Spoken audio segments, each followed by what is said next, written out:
우리는 살아가면서 참 잊지 못할 장면들이 몇 컷 이렇게 있는 것 같습니다. 좋은 기억들 이런 것들도 좀 있지만 특별히 우리에게 좀 상처가 되는 기억들은 잘 잊혀지지가 않는 것 같아요. 누군가로부터 배신을 당했던 순간, 또 억울하게 정말 상처를 받았던 그 기억, 그리고 그 어떤 것보다도 심한 상처는 가장 가까이에 있는 사람에게서 받은 그 아픔. 자, 이런 기억은 시간이 지나도 사실상 쉽게 잊혀지지가 않는 것 같습니다. 오히려 마음 깊은 곳에서 그러한 추억과 기억들은 남아서 썩고 또 썩어서 어떤 관계를 맺을 때마다 다시금 확 이렇게 올라오는 것 같습니다. 그래서 우리는 자연스럽게 이렇게 생각을 하기도 하죠. 나를 아프게 한 사람에게는 나도 일정한 거리를 두면서 좀 살아가야 되겠다. 그렇게 하는 것을 통해서 다시는 그런 일을 당하지 말아야지. 이런 생각이 듭니다. 자, 그런데 오늘 우리가 읽었던 성경의 본문은 우리가 생각했던 것과는 전혀 다른 길에 대한 부분들을 보여주는 것 같습니다. 요셉, 우리 계속해서 요셉을 살피고 있는데요. 그 요셉이 드디어 누구를 만났어요? 형제들을 만났습니다. 그에게 있어서의 형들은 고마운 분들이었습니까? 왼수였습니까? 네, 왼수 같은 사람들이죠. 자, 그런데 요셉은 어떻게 하죠? 드디어 자신이 충분히 복수할 수 있는 그런 힘의 자리에 섰음에도 불구하고 복수를 하려고 들지를 않습니다. 또 제가 말씀드렸던 상황과 관련한 부분에 있어서 일정한 거리를 두는 것을 통해서 더 이상 상처를 받지 말아야지 라고 말했던 그 일정한 거리도 두려고 하지를 않습니다. 어떻게 하죠? 오히려 그들에게 선대를 합니다. 좋은 것을 주고 있다라는 거죠. 자, 이것이 바로 성경이 말하는 사랑이라는 거예요. 용서라고 말하는 것입니다. 조건을 따지지 않고요. 또 상대를 기준으로 하지 않는 사랑, 하나님께 받은 사랑을 있는 그대로 흘려보내는 것, 바로 요셉의 모습이라는 겁니다. 그리고 오늘 우리는 보게 되는데요, 이러한 선대가 바로 왕국을 바꾸기도 하고, 그죠? 또 형제들의 마음도 바꾸기도 하고, 심지어 죽어가던 아버지 야곱의 생명까지 다시 살려내게 만든다라는 겁니다. 자, 오늘 우리가 읽었던 본문 이전 본문은 어제 본문입니다. 어제 본문 중에 몇 절을 좀 읽고 지나가야 할 부분이 있는 것 같아요. 45장 우리는 오늘 16절부터 읽었습니다마는 45장 4절, 5절, 6절, 7절, 8절, 자, 우리 4절부터 8절까지 한번 읽어보도록 할 텐데요. 한 절씩 한번 다시 교독해 보도록 하겠습니다. 제가 먼저 4절 읽습니다.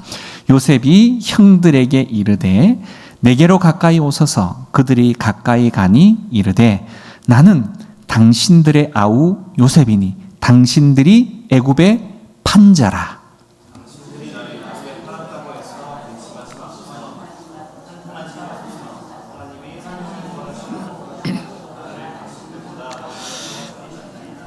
이 땅에 2년 동안 흉년이 들었으나 아직 5년은 밭갈이도 못하고 추수도 못할지라.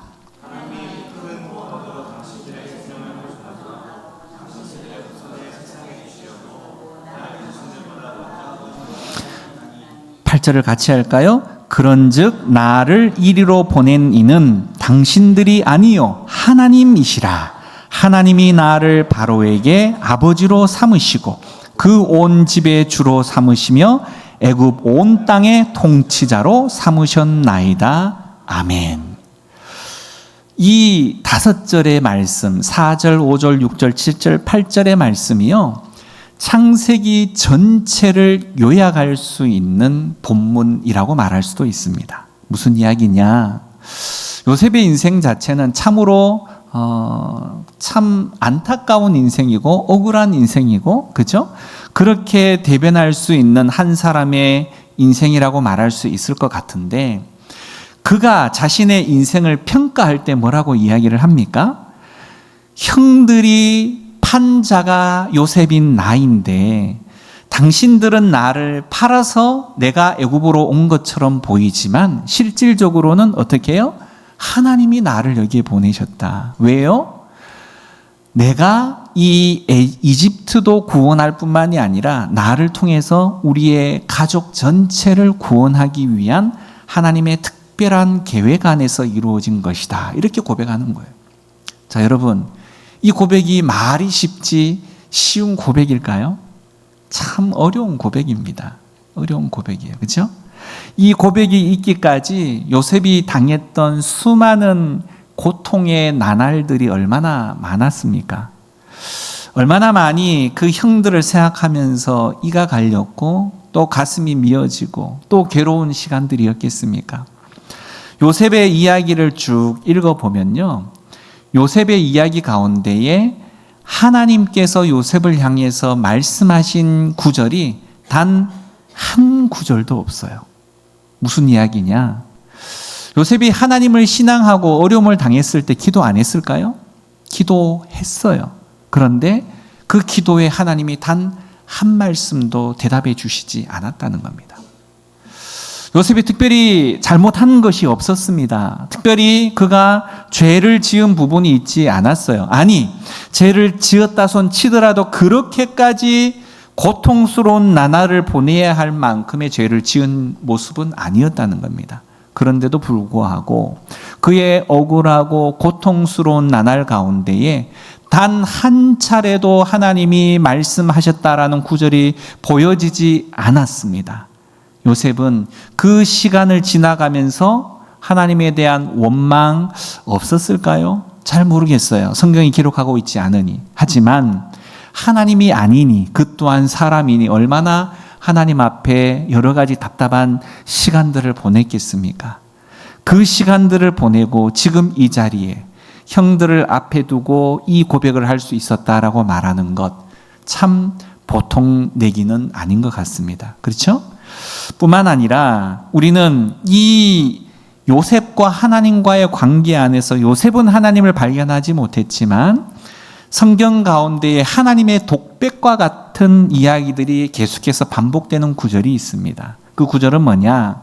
하나님께서 요셉의 삶을 형통하게 하셨더라 라는 내용이 있습니다. 참 앞뒤가 맞지 않는 이야기죠. 감옥에 갔고 노예로 팔렸고 수많은 여러 가지 어려움을 겪고 있는데도 불구하고 하나님은 요셉의 삶을 형통이라는 단어로 표현하고 있다라는 겁니다. 다시 말해 사람의 편에서는 요셉의 편에서는 너무 고통스러운 날처럼 보였지만 하나님은 그 이면에 그 상황 가운데에서도 요셉을 위해서 일을 하고 계셨더라라는 거죠. 그리고 그 일하심의 결과가 지금 이 자리 바로 요셉이 한 나라 그 당시에 가장 강대국이었다라고 말하는 이집트의 총리가 되어서 이집트의 가난을 바로 흉년의 이 모든 어려움을 그의 지혜를 통해서 이겨내게 하고 그 요셉 한 사람을 통해서 그의 가족 70여 명에 되는 바로 이 야곱의 가족을 보존하게 되고 이후에 이들이 살고 있는 이 땅에서 창세기가 지나면 출애굽기가 나오는데 이 출애굽기의 모세를 통해서 이들이 기거하고 있는 이 자리에서 바로 애굽을 하게 되어집니다. 애굽을 탈출하게 되죠. 그때 인원이 몇 명이었느냐? 야곱의 가족이 현재 80명도 채 되지 않는데 애굽을 떠날 때는 남자만 쉽게 말해서 어른이라고 표현할 수 있는 남자 인원만 60만 명이 넘습니다. 그렇게 어마어마한 하나님의 복을 바로 이 요셉 한 사람을 통해서 받게 되어지고 인구가 이스라엘이라고 말하는 민족으로 한 거대한 민족으로 성장하게 되어졌고 그 성장할 수 있었던 그 모든 배경의 바로 중심 인물이 요셉이 되었다라는 거죠. 이 일을 위해서 하나님이 요셉을 지금까지 만드셨다라는 거죠. 자, 오늘 본문 16절을 보면요. 요셉의 형들이 왔다는 소식이 바로의 궁예까지 퍼지게 됩니다. 참 놀라운 반응은요, 바로 바로의 궁의 모든 사람들이 어떻게 반응하고 있어요? 기뻐했다, 이렇게 말하고 있습니다. 기뻐했다. 이 장면은 사실은 당연한 장면이 아닌 부분입니다. 왜 그러냐? 자, 요셉이 바로 이집트의 사람이 아니에요. 종이었던 사람입니다. 다시 말해서 외국인, 그것도 기근 때문에 내려온 유목민 가족과 또 이 식솔들에 대해서 왕과 국가 전체가 기뻐하며 맞이했다라는 것은요, 사실상 정치적으로나 경제적으로나 상당한 부담이 되어졌던 부분일 것입니다. 그런데 이렇게까지 이 왕궁이 함께 온 나라가 기뻐할 수 있었던 것 누구 때문이라고요? 요셉. 요셉 한 사람 때문에. 이 한 사람이 이집트의 경제도 살리고 국가를 기근에서 구했고 그래서 왕의 신뢰를 얻게 되어졌다라는 거죠. 자, 중요한 사실 하나는요, 여러분, 하나님은요, 한 사람을 통해서 나라의 구조, 세상의 구조까지 바꾸실 수 있으신 분이시다라는 겁니다. 하나님은 개인의 경건을, 한 사람의 경건한 그 모습을 결코 그 한 사람에게 머물러 두게 하지 않으시더라라는 거예요. 무슨 이야기인지 아시겠어요? 하나님 앞에 붙들린 한 사람은요, 반드시 그가 속해 있는 영역 자체를 변화시키게 만들더라라는 겁니다. 그가 속하여 있는 가정, 그가 속하여 있는 직장, 그가 속하여 있는 공동체, 심지어 오늘 이 국가까지도 변화시키더라라는 거예요. 우리는 종종 이렇게 생각합니다. 내가 뭐 대단한 일을 할 수 있을까? 자, 이렇게 생각할 수 있죠. 그런데 하나님은요, 뭐라고 그 물음에 대답을 하시느냐? 너 한 사람이면 충분하다라고 말씀하십니다.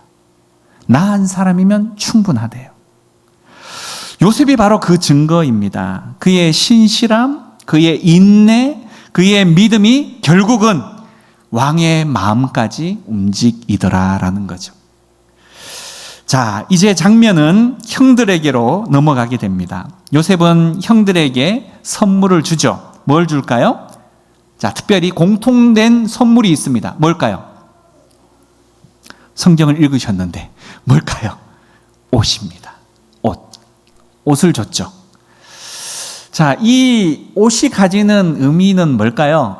뭐 추우니까, 뭐 필요하니까? 단순한 선물이 아닙니다. 이 옷은요, 과거를 떠올리게 하는 물건이에요. 과거. 자, 그 옛날 아버지가 유독 사랑해서 이 동생 요셉에게만 주어졌던 옷이 있죠. 뭐예요? 채색옷. 그렇죠. 채색옷 기억나죠?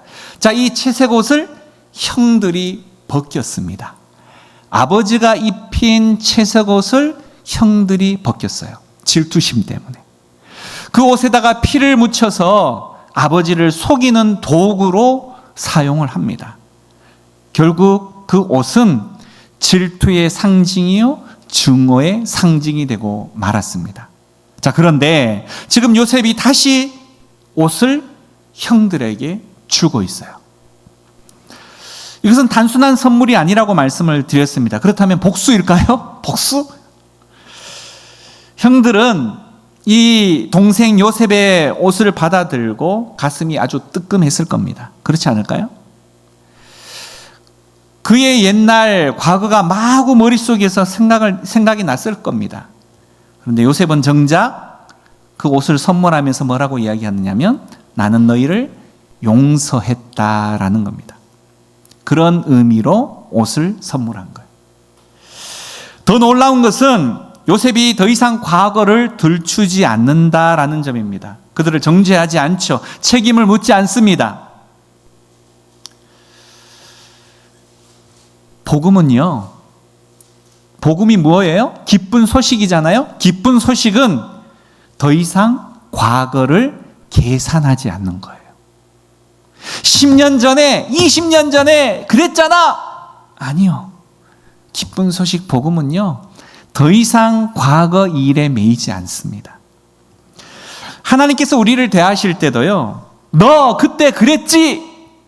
이렇게 말씀하시지 않는다는 겁니다. 그래서 기쁜 소식이에요.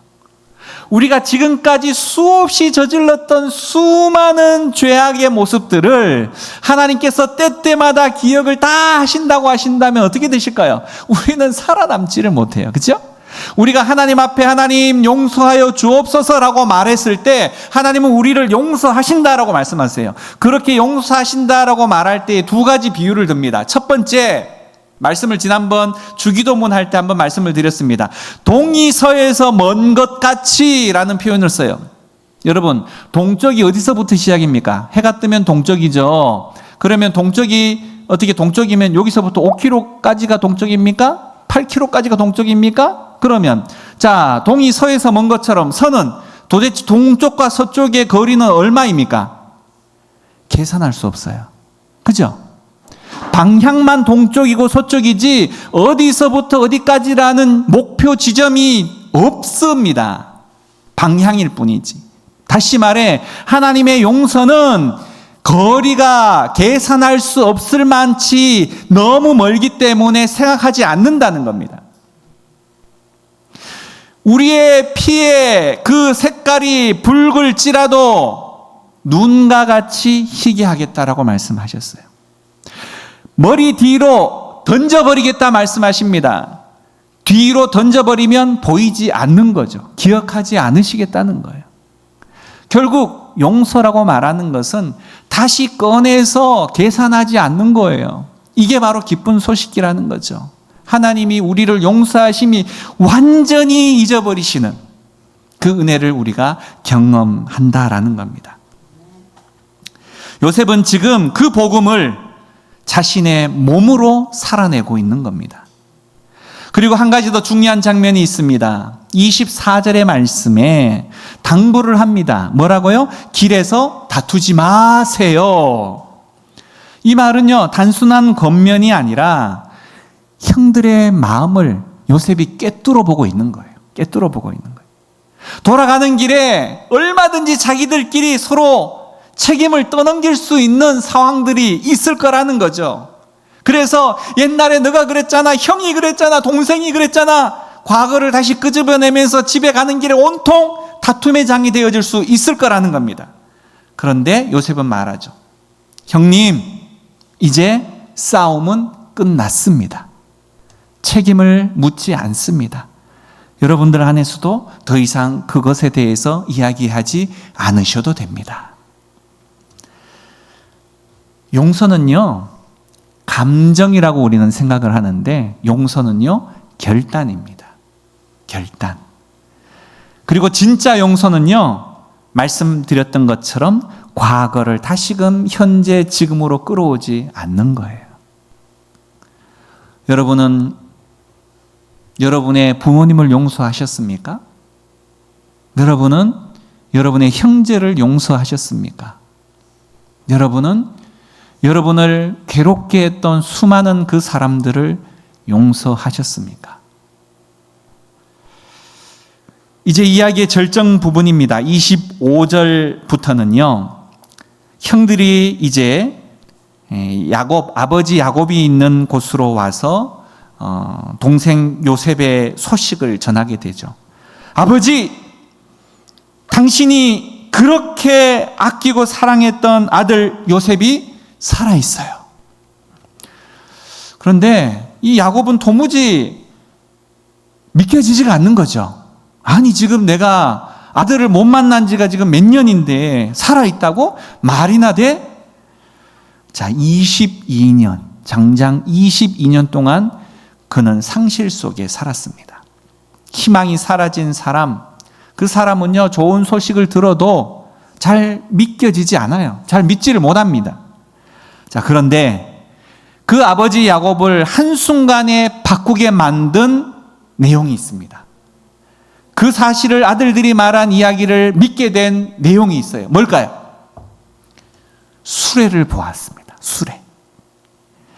아들들의 말이나 가져온 선물들은 아들들이 아버지가 죽었다고 하면 아들이 죽었다고 말하면 그냥 그대로 폭삭 모든 희망과 소망을 다 잃어버리고 그냥 가라앉아 버리실까봐 이 아들들이 꾸며내거나 또는 만들어낸 이야기로 충분히 할 수 있을 겁니다. 자, 그러나 가나안에서는 더 이상 접할 수 없는 아주 독특한 형태와 화려한 문양이 더해진 이집트의 왕실의 수레, 그 수레는 도저히 그 아들들이 마련할 수 있는 것이 아니었어요. 자, 이 수레가 그들과 함께 오게 되어졌고, 이 수레는 결국 요셉이 살아있다라는 것을 증명할 뿐만이 아니라 단순히 살아있는 것으로만이 아니라 그가 이집트에서 차지하고 있었던 지위가 단번에 드러날 수 있는 그런 결정적인 증거였습니다. 이에 그의 기운이 막 소생하게 되는 거죠. 성경은 이렇게 표현합니다. 그의 영이 살아났다. 제가 군대에 있었을 때 군 복무를 하고 있던 차에 갑자기 군에서 전보가 왔습니다. 권 병장, 빨리 집에 가보게나. 왜요? 아버지가 위독하시대. 그래서 갑자기 제가 그냥 훈련을 받다가 쫓아가서 옷을 갈아입고 집으로 오게 되어졌는데, 시골집에서 아버님께서 곧 돌아가신다라고 했는데 아들 얼굴 보겠다고 꾸역꾸역 숨을 참고 그렇게 계시더라고요. 네.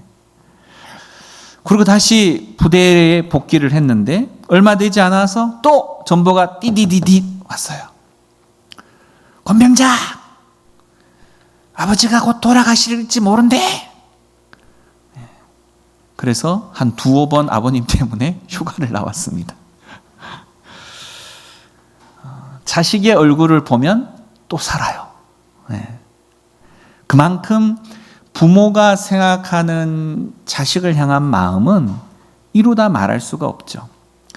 제가 이전에 사역을 했던 교회에서는요, 1년에 장례가 한 50-60건이 나는데 이 장례가 많이 나는 시즌이 있어요. 언제 장례가 많이 나는지 아세요, 여러분?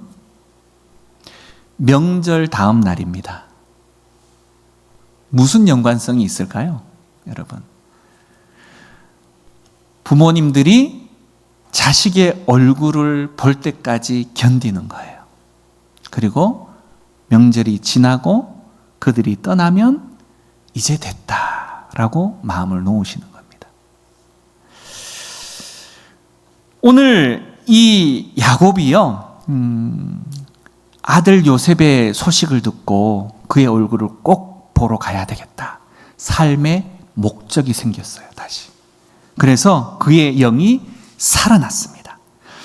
결국 야곱을 살린 것은 그가 살아났다, 요셉이 살아있다라는 말이 아니라 이 수레의 증거였죠. 그리고 결국 이 증거는 요셉의 선대가 만든 결과이기도 했습니다만, 그가 보낸 수레, 그가 보낸 양식, 그가 준비한 모든 것들, 그것이 죽어가고 있었던 아버지를 살리고 있는 것입니다. 한 사람의 이 믿음 있는 삶 자체가 여러분 누군가의 생명을 살릴 수도 있다라는 사실이라는 거예요. 우리는 내가 사는 것 같지만 사실은 누군가를 살리고 있는 그런 너무너무 중요한 존재들이다라는 사실을 잊지 말아야 합니다. 지금도 한강변에 가면 다리 위에 올라가 가지고 몇 번씩이나 떨어질까 말까 고민을 하고 있는 사람들이 많아요. 그렇게 많이 한강 다리에서 뛰어내려서, 여러분 아시죠? 한강 다리에 글귀들이 막 새겨져 있습니다. 여러분 힘내세요, 응원합니다. 그 글귀 하나 보고 용기를 또 얻는 거예요. 그 글귀 하나 보고. 어떤 사람이 지나가다가 혹여라도 다리에 손을 붙잡고 이렇게 강물을 쳐다보고 있으면 왠지 모르게 지나가는 사람이 전혀 알지도 못하는데 어깨를 턱턱 두드리고 갑니다. 그 두드림을 한번 받고 난 이후에 마음을 고쳐먹는 사람이 있어요. 우리는요, 단순히 한 사람이 아니라 누군가를 살려내는 사람이라는 사실을 잊지 말아야 해요. 말 한마디, 표정 하나, 손길 하나가.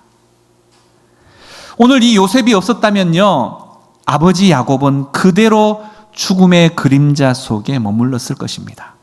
하지만 요셉의 선대가 그의 인생을 다시금 일으키게 만들었습니다. 오늘 본문은 단순한 가족 이야기로 끝나지 않아요. 이것은요, 하나님의 언약이 어떻게 이어지고 있는지를 우리에게 보여주고 있는 부분입니다. 그의 조상 아브라함이 있었습니다. 그의 아들 이삭이 있었고요. 또 그의 아들 야곱이 있습니다. 이제 이 야곱의 믿음의 계보는 그의 아들 요셉에게 이어지게 됩니다. 그리고 이제 그 언약은 요셉을 통해서 이스라엘이라고 말하는 민족으로 확장되어지게 될 겁니다. 그 시작점에 한 사람, 바로 이 요셉이 있는 거예요. 지금 하나님은 지금도 동일하게 역사하십니다. 가정을 통해서요, 교회를 통해서요, 그리고 한 사람을 통해서요. 그리고 그 한 사람이 바로 이 자리에 있는 우리 한 사람 한 사람이라는 사실을 우리는 명심해야만 합니다. 우리의 용서 하나가 가정을 살리기도 하고요, 우리의 선한 행위 하나가 어스러졌던 부서졌던 관계를 회복시키기도 합니다. 우리의 믿음 하나가 또 누군가의 한 영혼을 다시금 일으키게 만드는 내용이 되어질 수도 있고요. 하나님은 그래서 요셉과 같은 그 한 사람을 지금 이 시대에도 찾고 계시다라는 거죠. 하나님에게는요, 많은 사람이 필요한 것이 아니라 하나님의 말씀에 온전히 순종하는 한 사람을 찾으신다는 겁니다. 그 한 사람이면 충분합니다. 그 한 사람이 다른 이가 아니라, 그 어떤 이가 아니라 내가 되어질 때 우리는 하나님의 놀라운 기적을 경험하게 될 수 있다라는 사실입니다. 기도할까요? 오늘 우리의 마음속을 한번 돌아보기를 원합니다. 혹여나 내 안에 과거의 상처, 또 기억, 그런 것들이 내 현재를 끊임없이 물고 늘어지고 있고, 또 끊임없이 힘들게 하고 있고, 내 마음을 조금만 힘들면 그 감정이 떠올라서 괴로워하게 만드는 그런 부분들이 있습니까? 용서하기를 원합니다. 원수마저도 그에게 선한 대우를 할 수 있는 그런 진짜 사랑을 하나님 내 안에 부어주십시오. 나 한 사람을 통해서 우리의 가정이, 나 한 사람을 통해서 내가 속하여 있는 공동체가 변화되어질 수 있도록, 낙심하고 절망 가운데 있는 영혼들을 살리는 그런 생명을 전하는 통로가 되어질 수 있도록, 하나님의 언약을 요셉과 같이 이어가는 그런 믿음의 삶을 살아갈 수 있도록 하나님 복을 허락하여 주십시오. 이렇게 한번 기도할까요? 기도하겠습니다.